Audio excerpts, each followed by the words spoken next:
இன்றைக்கு சூழ்நிலைகள் எல்லா கட்சியும் பிரிஞ்சு கிடக்குது. அதிமுக பிரிஞ்சு கிடக்கு, பாட்டாளி கட்சி சண்டை, ஐயாவுக்கு நம்ம அனுமதி சாருக்கு இப்படி இருக்கு. சொல்லும்போதுக்கு அவருக்கு தானுங்க வாய்ப்பு இருக்கு. கண் கூட தான் தெரியுது.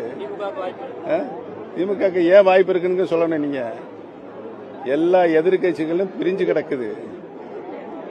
பிரிஞ்சு இருக்கும்போது அவருக்கு வாய்ப்பு இருக்குன்னு பொதுமக்கள் பேசிக்கிறாங்க. நான் பேசுறேன் சாமி, என் மேல பழையப்படாதீங்க.